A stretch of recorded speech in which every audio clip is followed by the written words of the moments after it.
President of the Republic of the Philippines, Honorable Inday Sara Duterte.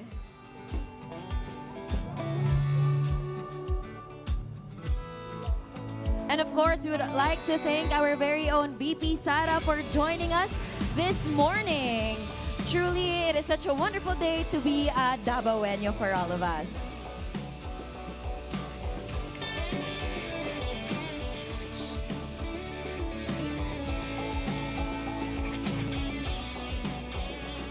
And now we have another group coming in.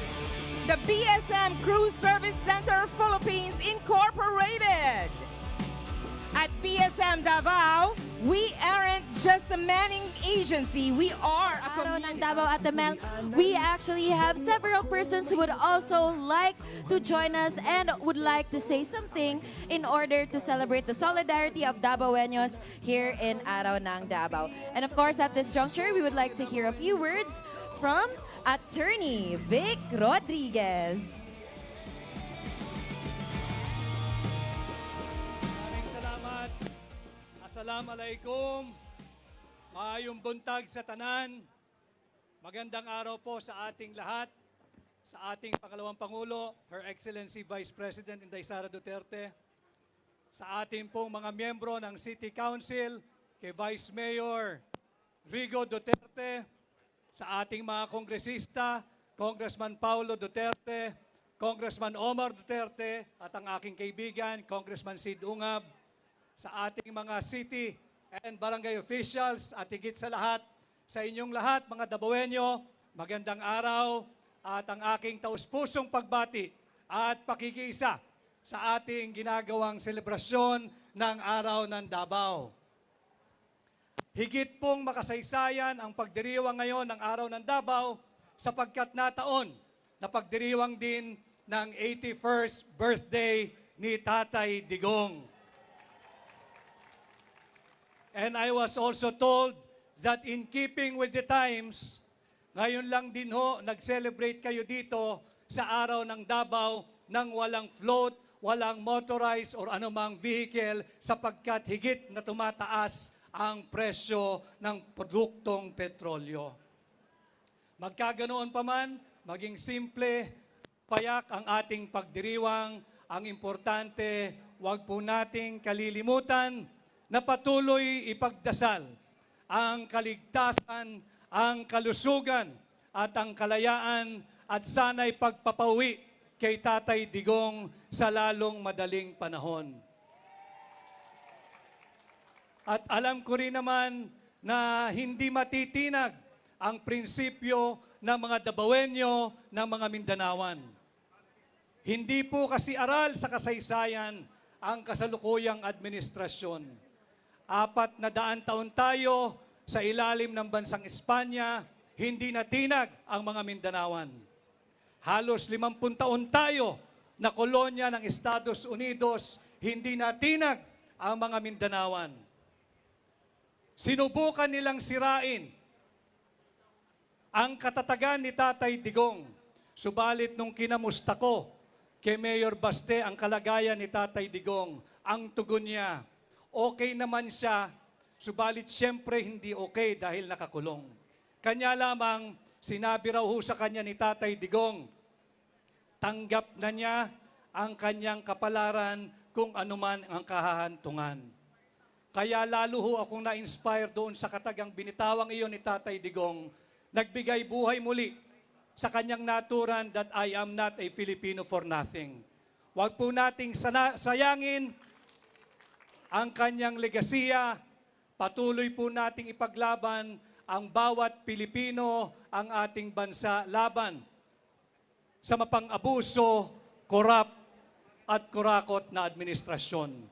At bilang panghuli, alam ko hong hindi ko na kinakailangan kayong paalalahanan, kung hindi buong Pilipinas, buong mundo, nakasabay po nating nagdiriwang ngayong lahat.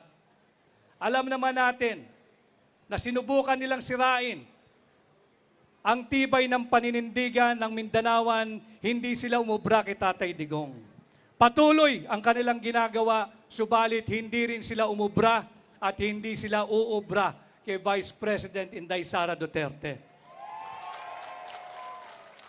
Subalit, higit pa pong humihigpit ang laban, alam kong hindi kayo bibitaw at walang bibitiw. Patuloy po nating tulungan, protektahan at suportahan si Vice President Inday Sara Duterte sa mga darating pang araw na harapin nating pagsubok. At muli ho sa inyong lahat, kay Mayor Baste Duterte, isa pong karangalan na ako'y maging bahagi ng makasaysayang pagdiriwang nating lahat ngayon ng araw ng Davao. Muli ho, maraming salamat, magandang umaga. Ako po muli si Attorney Vic Rodriguez, inyong kaibigan, Pilipino, abogado at katulad ninyo, maisog. Magandang araw po sa ating lahat. Thank you very much to Attorney Vic Rodriguez. And ladies and gentlemen, once again, after that short break, balik na punta sa atong selebrasyon. Alang sa 89th, we can see we now have our beloved City Mayor of Davao, Sebastian Baste Duterte, joining us this morning para sa selebrasyon sa atong 89th araw ng Davao. And we also have with us our Vice Mayor, Rigo Duterte, with us today. And our Congressman Omar Duterte from our district. Yes. Yes, Second of district. course. And I am sure all of our congressmen are also here joining us this morning. We were also joined by our councilors a while ago. May we request everybody to please settle down? Once again, requesting everybody to please settle down as our mayor is making his way and will be welcoming our Davaoenos really soon.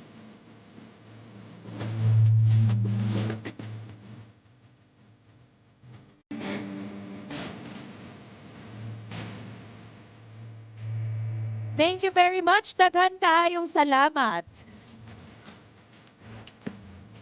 Once again, we'd like to request everyone to please settle down.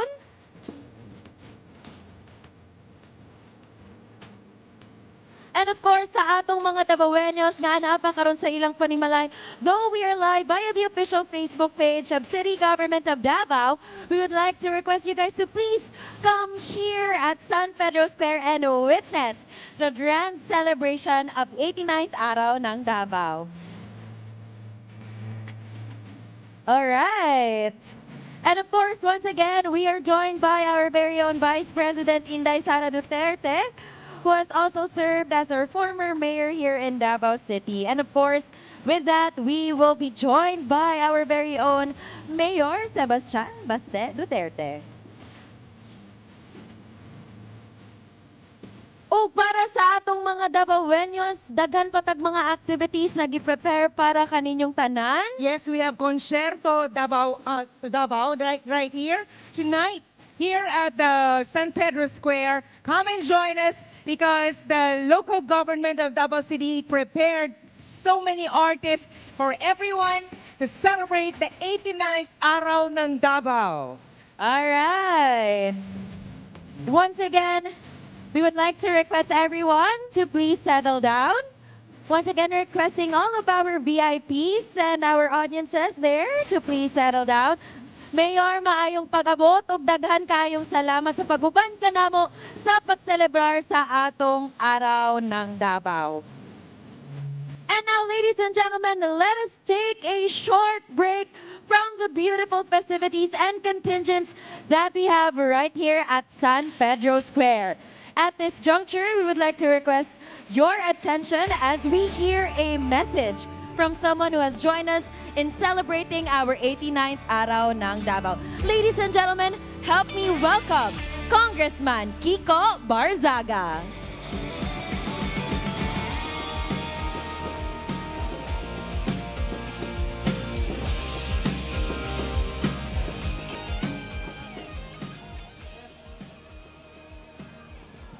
Testing, meow meow.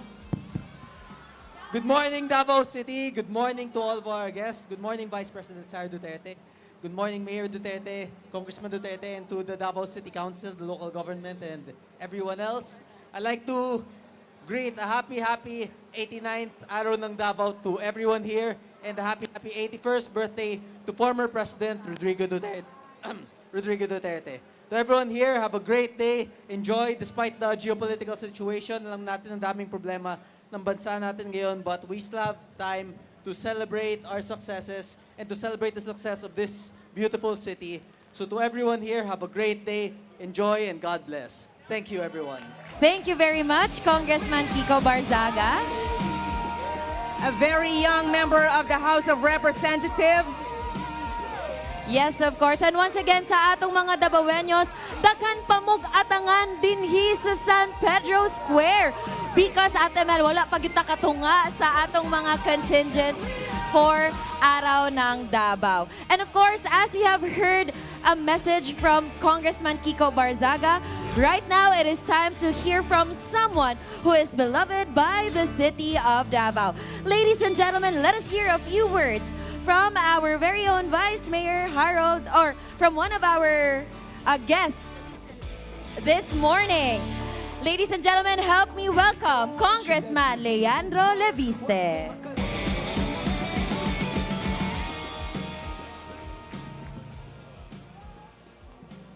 Vice President Inday Sara Duterte, Mayor Baste Duterte, Vice Mayor Rigo Duterte, Congressman Sid Ungab, Congressman Omar Duterte, Congressman Harold Duterte, to the whole Davao City Council, to all of our other special guests, and to, of course, all of the Dabawenyos. Maayong buntag sa inyong tanan. Happy Araw ng Davao and happy birthday, PRRD. Daghang salamat po, Mayor Duterte, sa inyong imbitasyon. And I'm very happy to be here again.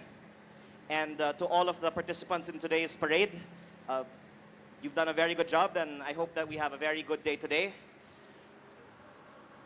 Alam niyo po, ako ay masaya na makabalik dito habang ang Congress ay nasa session break. And sinabihan ako na kaming mga congressman, dapat wag masyadong manggulo. Mas mabuti daw ang congressman ngayon, magbakasyon muna. At baka akala nila nasa abroad ako. Hindi nila alam, sa Davao pala ako pupunta. Kung saan mas maganda, mas malinis, mas safe, at napakabait ng mga tao. At dapat din suportahan ngayon ang domestic tourism, lalong-lalo na dahil sa taas ng presyo ng langis.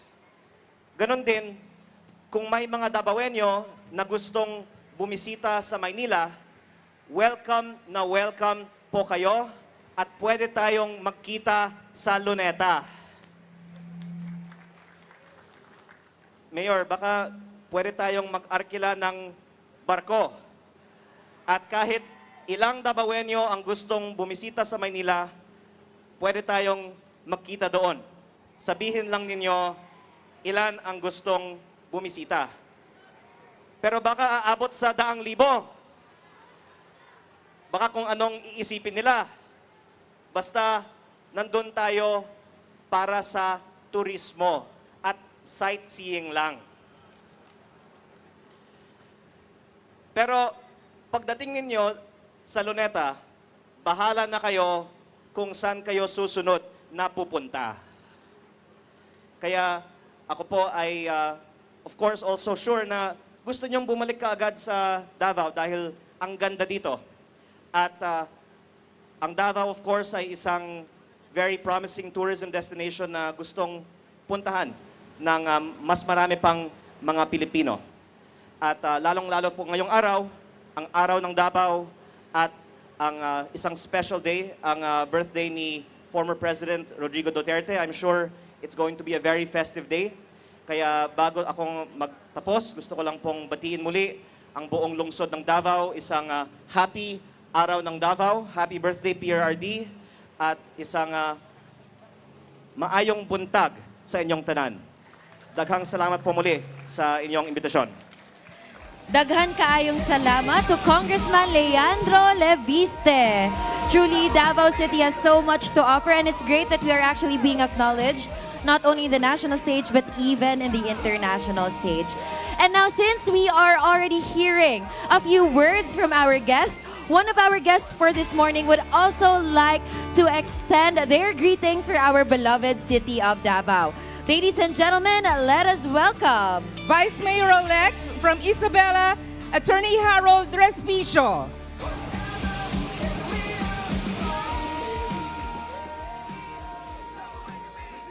Matayo Davao!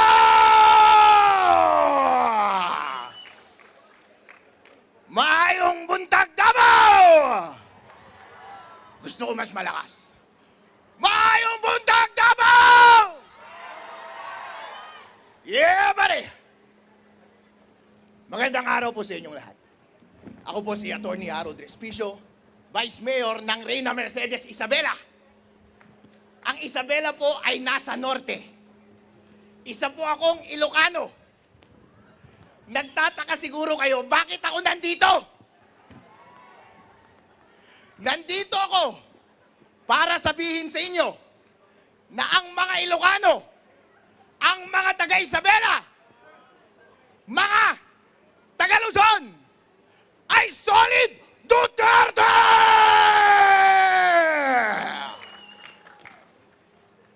Sinasabi ko po sa inyo, sinasabi ko kay VP Sara, mula sa aming bayan at sa aming isla at sa aming probinsya, mahal po kayo ng mga Ilocano. Totoo po yan. Hindi po ako nang bobola. Dahil po, kahit sabihin nilang maraming nagmamahal kay BBM, hindi ibig sabihin na hindi namin mahal si Sara. Dahil sa totoo lang po, nung tumakbo si VP Sara at si BBM ng sabay, noong nakaraang eleksyon, tuwang-tuwa po kami. Bakit po? Dahil ito na po ang pagkakataon na i-redeem ng mga Ilocano ang kanilang masamang nakaraan. Pero BBM, ano ang ginawa mo? Sinayang mo! Instead na i-redeem mo ang pangalan ng iyong pamilya, ang ating lahi, nag-double down ka pa sa pagnanakaw! Instead na suportahan mo ang nagpanalo sa iyo bilang presidente, ipinahuli mo pa ang kanyang ama sa mga dayuhan. Wala kang utang na loob!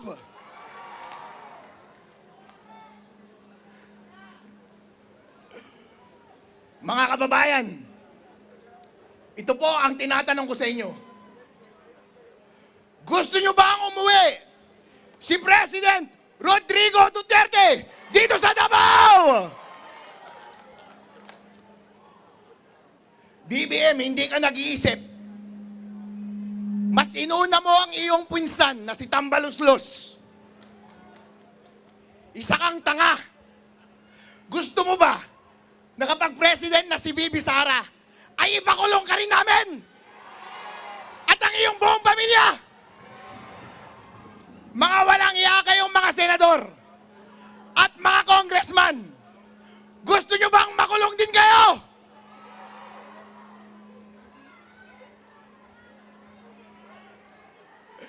Ngayon po, ito ang ginagawa nila. Gusto nilang i-impeach si VP Sara para hindi siya manalo bilang presidente ng Pilipinas. Papayag ba kayo doon? Ayun, gusto kong mas maging malakas ang inyong sagot. Gusto kong iparinig ninyo hanggang sa Malacanang. Papayag ba kayong hindi maging presidente si VP Sara Duterte ng Pilipinas? Maraming salamat po. All right, once again, thank you very much to Vice Mayor Attorney Harold Respicio. And of course, we are joined once again by different councils joining us in solidarity for our celebration of the 89th Araw ng Davao. Daghan kaayong salamat and we continue with our celebration. As we welcome back to the streets of San Pedro Square, Talomo Central Elementary Let us School. welcome Attorney Rowena Guanzon. A warm round of applause, please.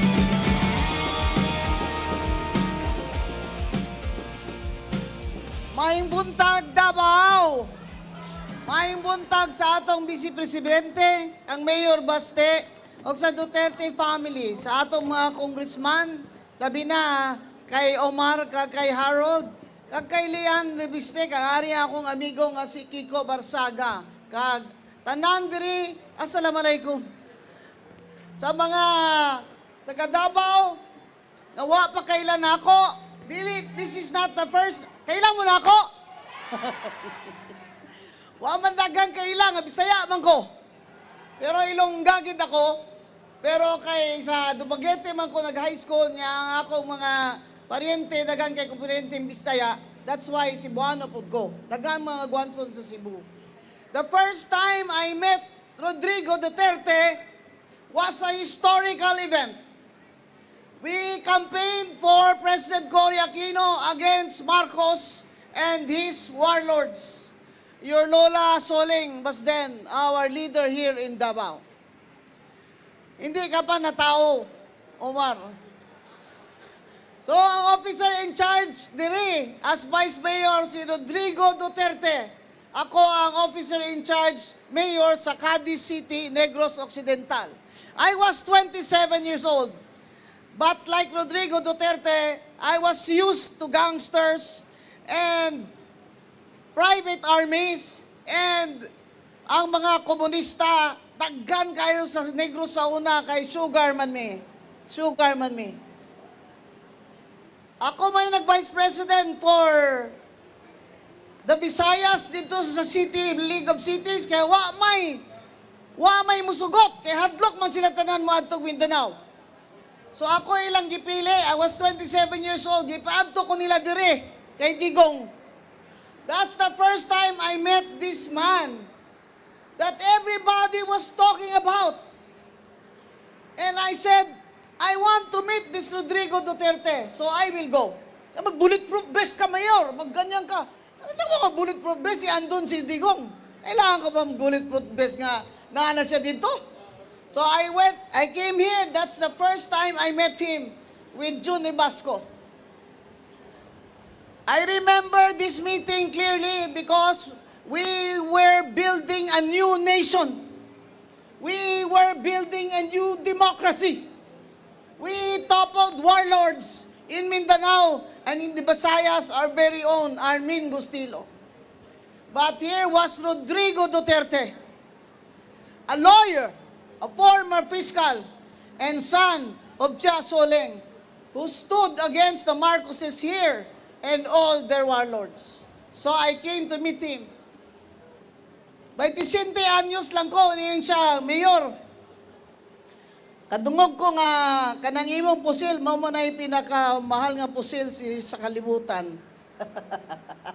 He did not ask me any question. He just asked me about the gun I was carrying. So I said, this man is after my own heart. Because instead of talking about politics, he asked me to see my gun. At that time, I was carrying, yes, the most expensive handgun in the world. It was called an HK-P7. At that time, very hard to get that. Yun lang ang hiningi niya sa akin, na makita niya lang yung baril na yan na sinasabi, yan daw ang pinakamahal na pusil sa bilog ng kalibutan. And that's when I said, hindi nga tao ni, this man is going to be a very strong leader of the nation someday. And wala yun ko nagsala. Kaya as I looked at his career, we met again. We met again on paper in the Commission on Elections, Vice President. Rodrigo Duterte, Mayor of Davao, was substituting for Dino. The problem with the certificate of candidacy was Dino signed the candidacy for Mayor of Pasay, not President of the Philippines. And therefore, there was a technicality. And somebody objected. The case was raffled to me. Prior to that, the case of Grace Poe was raffled also to me, and I disqualified Grace Poe on the ground that as a foundling, she was not natural born, and therefore could not run for President of the Philippines. And here comes Rodrigo Duterte. Substitute siyang Dinyo. Unsa naman ni si Dinyo ay nagpirma-pirma naman tong certificate of candidacy nga mayor sa Pasay may gibutang dito. God bless his soul. Di ba? The case again was raffled to me. So again, Rodrigo Duterte and I met on paper. Now remember, I was appointed Commissioner of COMELEC and was chair of that division. I was appointed on recommendation of Liberal Party members. I was not, in PC, I had no party. I was before that Commissioner of COA, professor in the UP College of Law, practicing lawyer, and former consultant, chief of staff of Miriam Santiago. I called my division commissioners to a meeting and said, first I called my father, who was a judge, and summa cum laude of Siliman, that's why I speak Cebuano. I said, I have a problem. Duterte's candidacy is for mayor. He said, what happened? It's like this, like this, like that. Where did he file it? I said, yes, he filed it in COMELEC. Is it not that when you run for mayor, you file it in Pasay City? I said, yes, but he filed it in Manila. He said, therefore, the intent of that Dino was to run for president, not for mayor of Pasay. As usual, my father, Judge Sixto Rojas Guanzon, summa cum laude of Silliman University, was correct. So I called a meeting and I said, our job in the Commission on Elections is to ensure that the will of the people will be respected. No politician called me after that. I said it is our job to ensure that the election laws are applied fairly and justly, and that therefore the people must be given their right to choose the president of this land. And all of you lawyers will know that I needed an argument to support that decision. And the argument that I used is, of course, in Latin, lacuna legis. There is a gap in the law. There is a gap in the law and therefore needed interpretation. And when you interpret a gap in the law, you must interpret it in favor of the people. In favor of the people. Not against the people. And so when I called my commissioners and said, this is my decision, how will you vote? And they said, ma'am, we vote with you. You vote with me regardless of the consequences. Remember, President Aquino was seated in Malacanang. There were candidates of the Liberal Party, and I said, I know that man. I know that Rodrigo Duterte we have met.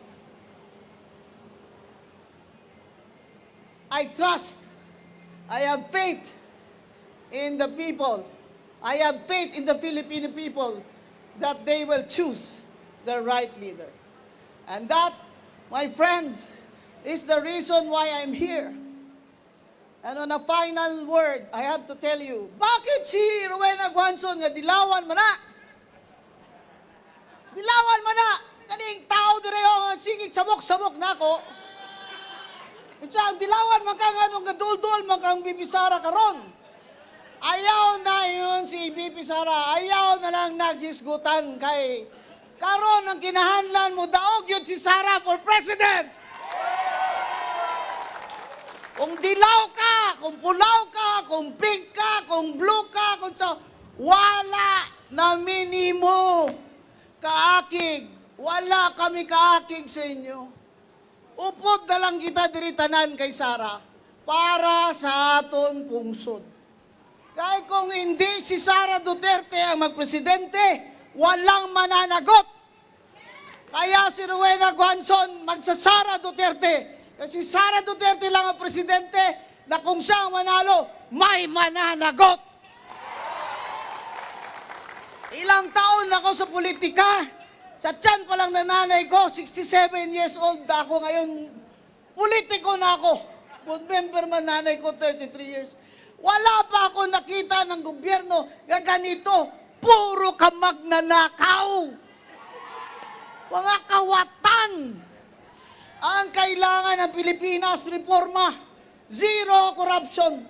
Zero tolerance. That is why, this early, I already commit my support to you, Vice President Sara Duterte.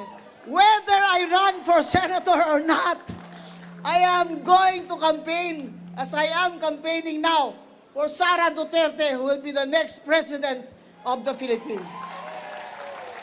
O sa mga Bisaya, mga Ilonggo, mga Waray, sa Visayas, kabalo na makamutanan, nga ang Negros Occidental, wala yun aga Marcos ever since because gi-bankrupt niya na niya during martial law. My family, he confiscated our electric plant. All families were confiscated. Ang sugar, monopolize ang sugar trading. So we had to stop planting. Our people starved because we had to stop planting. Why will we plant if we're going to lose money? Now Marcos Bongbong is doing it again. He is smuggling sugar. That's why our sugar prices from Negros Occidental are down. Down by more than 600 pesos per kilo bag. You know what that means? That means hundreds, thousands of workers will be out of jobs in the next 2 years if this continues. Smuggling of sugar, smuggling of fuel. Smuggling of fuel is now going on in our borders. Marcos wants us to feel that he is the one solving our problems, when in fact, it is Marcos who created all these problems. Ang gutom, ang unemployment, high inflation, trade deficit, budget deficit, kaya pangawat na sa tanang buhaya ang atong deficit. That's why, my friends, I am putting my faith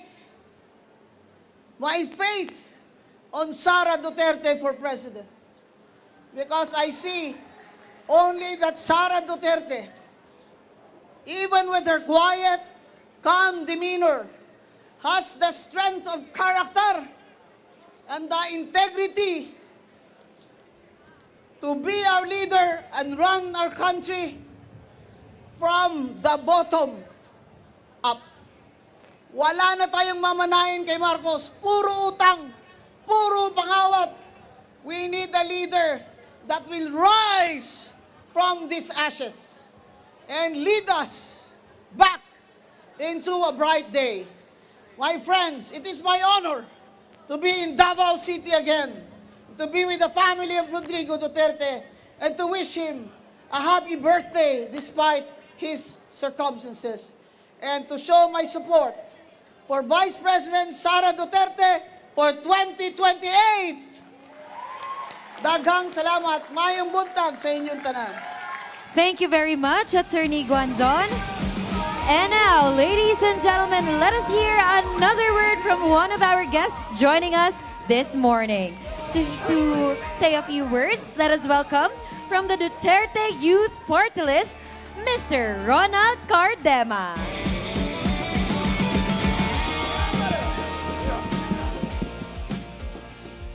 Magandang umaga po. Bibilisan ko lang po ang mensahe.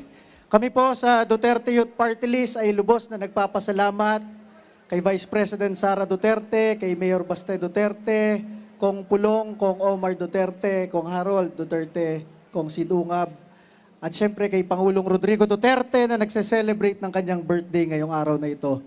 Masabi ko sa inyo, sa Kongreso, nung isang taon, hinarap si Pangulong Rodrigo Duterte sa Quadcom at isa lang kongresista ang nagtanggol kay Pangulong Rodrigo Duterte, ang inyong Duterte Youth Party List. Ang speaker noon, Martin Romualdez, ang presidente, Bongbong Marcos, ay aming ninong. Kung gusto namin ng maleta, kung gusto namin ng pera, kung gusto namin ng kahit ano, madaling lumapit. Pero hindi kami lumapit, hindi kami tumanggap kahit piso. At nung nandun si Rodrigo Duterte sa harap ng Kongreso, buong araw, at wala kahit isang kongresista na nagtatanggol, nandun kami, ipinagtanggol namin ang ama ng sambayan ng Pilipino, Rodrigo Duterte. At nung gabing yon, lumapit ang Pangulong Rodrigo Duterte, sabi niya, Ronald, thank you for your loyalty. Masabi ko sa inyo, yung binanggit ni Pangulong Duterte na yon ay mas mahalaga kesa sa kahit anong pera, kesa sa kahit anong posisyon. Ama ng sambayan ng Pilipino na lumapit sa iyo, nagpasalamat, yun ay higit-higit na sa kailangan namin sa Duterte Youth Party List. At dahil doon, kahit anong mangyari, kahit anong nangyari noong isang taon, nanalo ang inyong Duterte Youth Party List, number 1 sa buong mundo, number 1 sa local absentee ng mga pulis at sundalo, hindi pinaupo ng COMELEC, dinisqualify.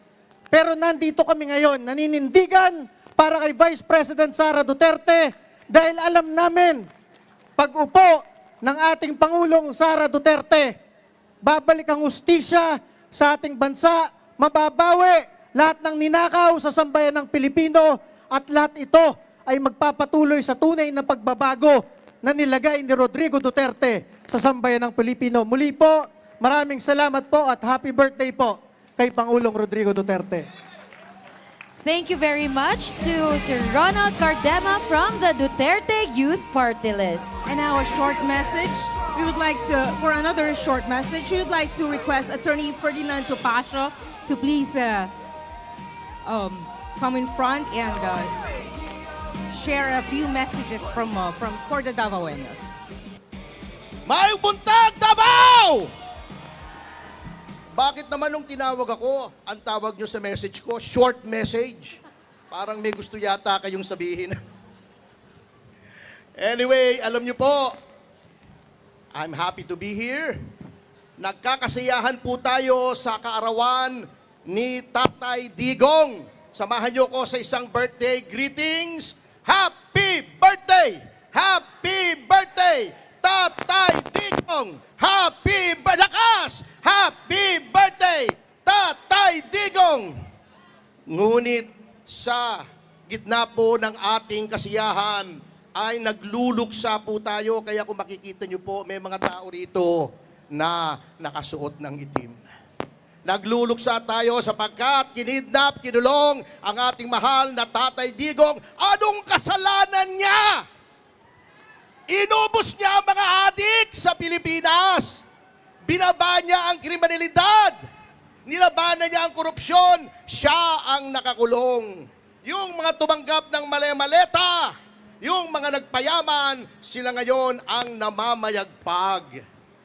Kaya't magluksa rin po tayo hindi lamang para kay Tatay Digong, ngunit para sa ating bayang inaapi. Bakit? Dahil ang rule of law po ay naghihingalo na. Yung Blue Ribbon Committee na dapat siyang nag-iimbestiga ng anomalya, nung palapit na sa pintuan ng Malacanang ang investigasyon, pinalitan si Marcoleta. Nilagay ang isang senador na walang bayag. Ayaw imbestigahan, puro cover up. Siya na ang nagiging defense lawyer. Yung ating ombudsman na pinakahuling sumbungan ng anomalya, sinong nilagay nila? Tuta ng Malacanang! Ipinilit! Binraso! Kitang-kita! Tutang-tuta, puppet na puppet nila. Ang ating mga mambabatas na dapat sila ang nagsasabi ng tinig ng ating mga taong bayan, the House of the People daw. Siyempre, hindi kasama si Congressman Ungab doon sa mga ungas. Ito Ungab, yung marami doon ungas. Anong ginagawa? Sa gitna ng krisis, anong inaatupag? Impeachment! Hindi lang impeachment, yung rule of law, binabaluktot. Katulad niyan, si Luistro, si De Lima, ang papangit ng sinasabi. Magaganda naman sila, di ba? Lalo na si De Lima, kaya nga, ang daming naloko sa kanyang lalaki. Puro pagbaluktot ng batas. Wala naman sa saligang batas ginagawa. Anong gusto nila?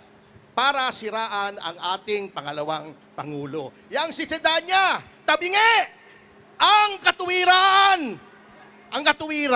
Hindi pa tapos eh. Kaya tayo po, huwag tayong matatakot, mga kasama. Solid tayo dito sa Davao at I assure you, kita niyo yung mga nandito, Congressman Leviste, Batangas, Cavite, ang pugad ng revolusyon, Kiko Barsaga, nandito ang Duterte Youth Party List, Harold Respicio, Ilocano, nandito si Atty. Vic Rodriguez, na dismaya rin sa corruption sa Marcos administration, humiwalay na, tumiwalag na sa kanila. Tayo po ay solid at alam niyo po, sana lang, ito lang ang pagtatapos ko. Sana, alam niyo yung iba po sa ating mga kababayan, kaya hindi lang gugulo. Sila po ay may pinanghahawakan sila na sa 2028 ay magkakaroon na naman ng tunay na pagbabago. Pag tinanggal nila yan, pag disqualify nila ang pangalawang Pangulo para tumakbong Pangulo, maghahalo ang balat sa tinalupan kasi wala na tayong aasahan. Ayan, inciting to sedition na naman ang kaso ko dyan. Dadagdag. At bilang panghuli po, mga kasama, huwag po tayong pabubudol. Nabudol na tayo doon kay Pangulong Marcos Jr. Nabudol na tayo kay Rizzo Ontiveros na inendorso ni Vice President Sara. May mga tao po dyan, nagkukunwari, Duterte daw sila. Tingnan yung history nila. Anong sinasabi nila noon laban kay Pangulong Duterte? Anong sinasabi nila laban kay VP Sara?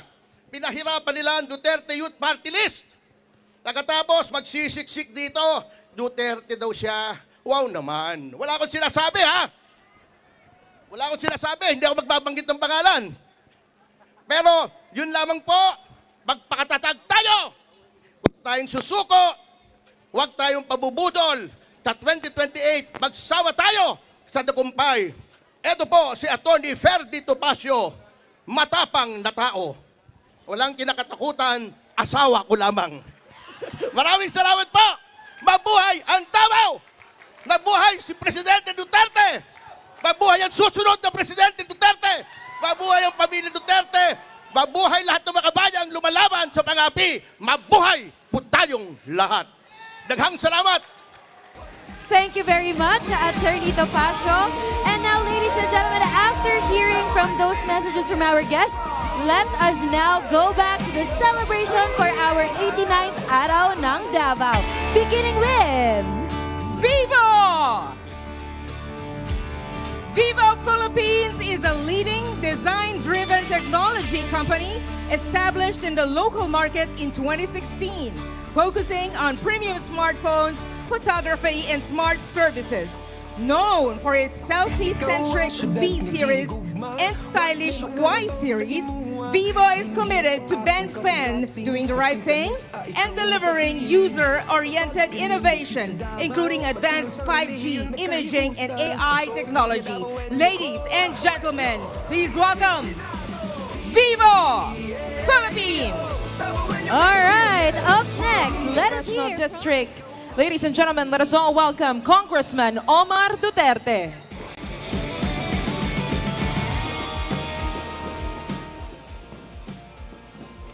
Mayong buntag sa inyo ang tanan. Mayong buntag sa ato mga bisita na dire. Di na tamo maisa-isa, kaya naisa-isa ay naman si Brian. Of course, sa atong Vice President, hello. Sa atong Mayor, si Mayor Baste, awang soon, atong Vice Mayor, si Rigo. Di na tamo isa-isaon, ha? Igang ano? Pero maski igang kayo, taas nga po ng spirit, taas nga po ng ka-enjoy diri sa Davao. Happy 89th Araw ng Davao sa tuwang tanan.